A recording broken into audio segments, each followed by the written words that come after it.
Hi there, Joyce at Delightful Quilting and Sewing, a knitting dealer in Avon, New York. Well, it's Tuesday again, and today I wanted to talk about thread. Thread is one of those really nice things that we put on our quilts. A lot of thought goes into which color we're going to use, but sometimes we may not understand just what the numbering system means on the cone of thread. And does it really apply? Do we need to think about it? If so, what kinds of questions or thoughts should we think about as we're choosing a thread for that quilt that we're making? So you can see here I have a pretty good selection of thread of different colors, but it always seems like a quilt that I get, I just never have the right one, so I end up buying more. Sort of like fabric, we just don't have the right piece that we need for that quilt that we're making. So on the cone somewhere, there's going to be some indication of what the thread size actually is, and it's given with a numbering system. And it's usually on our cones that we use on long arm. It's going to be a number that's found on typically the top of the cone, the paper that's on the top of the cone. Like this one is the Cairo cotton quilting thread from Filtech. And on it, you can see a number there. It says Tex 35, and then in parenthesis, the number sign, the pound sign 50. So that's that one. So here's another one, same company. This one is their Permasoft, which is a polyester. And this one is a Tex 35 with a pound 50 as well. So those two are similar. They have the same numbering size and system on them. If we look over here at Glide, which is same company again, this one doesn't have a Tex number on it. It's got the NO number 40, which is different than the pound sign that we saw on the other one. So here's some superior threads. Here's their Fantastico and their Magnifico thread. Both of these are polyester thread.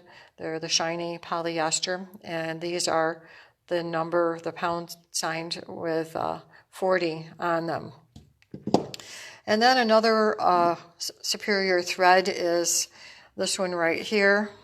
It is the King Tut, and it says there the number 40 and 3-ply. And one of the things I noticed on some of the superior threads, it's on the King Tut, at least the cones that I have, it tells you if you have a home machine to use a top stitch number 90 14 needle, or if you're using a long arm, the smallest needle that you can use is an MR 4.0 or a size 18 needle in your long arm. So they give you the minimum size needle that you can use. You can use a needle that's bigger than that, but nothing smaller than that number. So then this is another cone that I actually haven't opened up yet. This one was what Knitting was selling well over a year ago. Heartland long arm quilting made by YLI. And interestingly, looking on this cone right here and all the way around it, it does not give a size for this particular thread. So it's a shot in the dark on that one if you're interested in the size. So what I did here was I lined up several threads along here so that you could see a little bit what we've got here in size. The one at the top, let's see, go up here, the blue one that we have here. This one is an Omni thread. You can see inside the cone there. It's Omni thread that comes from Superior. And this one is a Tex 30. So let me explain what these numbers mean. If you're in the Tex system, if it has a Tex number on it, like this one has a Tex 30 on it, as the numbers get larger in the Tex system, a 30 to a 40 to a 50, the size of the thread gets thicker. It gets bigger. It's a thicker thread. So a thinner thread is going to have a smaller number. So it would be a 30, or a 35 would be smaller or thinner thread than a 50 or 60. If you move on to the other two systems, the one with a pound sign, or it says number, NO, both of those, as the number gets larger, like from 35 to 50, the thread gets thinner. Now, don't ask me why there's three systems for cataloging thread and telling the size on it. Probably men did this, and different places of the world, and they came up with their own system. But it does mean something to people in the thread industry. But you have to understand that there's differences in that. So you cannot compare one thread that says text on it, calling that one 30, and comparing it with this particular thread right here, which is a number 30. This is the So Fine number 30, which is a very thick thread. So if you look at that, the two threads together, the purple one here is much thicker. This one actually is poly-wrapped. It's polycore with poly-wrapped, and it's very fuzzy. This Omni thread is very fuzzy, so it makes it look thicker. But when you actually look at what it's made of, it is actually a thinner thread than this one right here, the number 30. Superior's So Fine.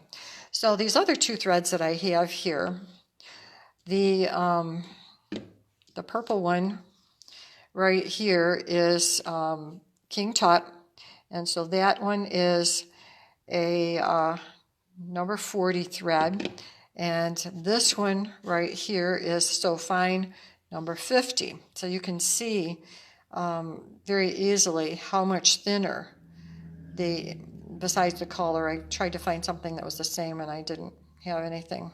Can you imagine?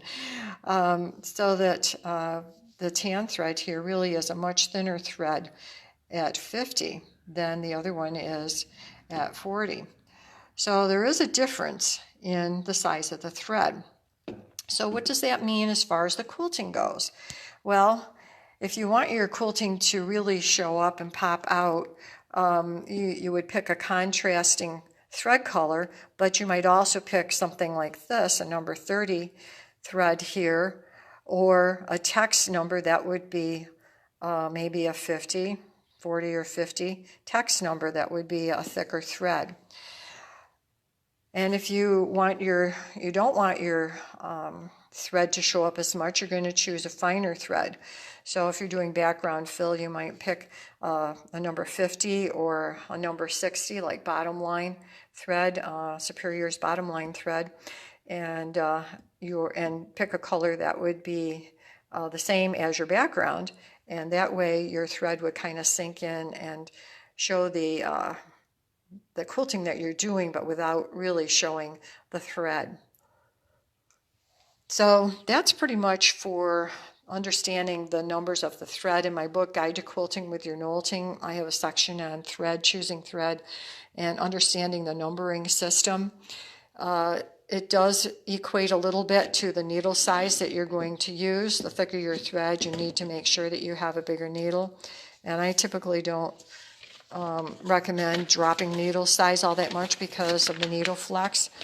But Superior does have some resources on their website. This particular one shows the different lines of thread that Superior has, what the equivalent weight of the thread is, regardless of what the numbering system is on it. It's converted into this. And then the recommended needle size that you would use, and then the toa gauge reading that you would use. And typically on the toa gauge, I give a range of numbers for that. Regardless of whatever the thread is, I run it within that range that I mentioned, and these in fact are numbers that run in that same range. And the numbers that are listed here are actually for the M hook and not the L hook. So that's a resource, and Superior has other resources as far as their thread goes and understanding thread and working with your home machine. You're more likely to change your needle size than you would on your long arm. So here we go. I've got all these colors of thread, and probably the next quilt that I do, I may not have exactly the color that I want. So a lifetime supply of thread here, and you probably have one too. So that's it for Tech Tuesday today. As you're thinking about thread and thread color for your next one, take a look at the end of the cone and see just what it says, if it's a text number or a number or the pound sign, just what it is, and compare it with some of your other threads so that you have a better understanding of what those numbers actually mean. Have a great day and happy quilting, and see you next week.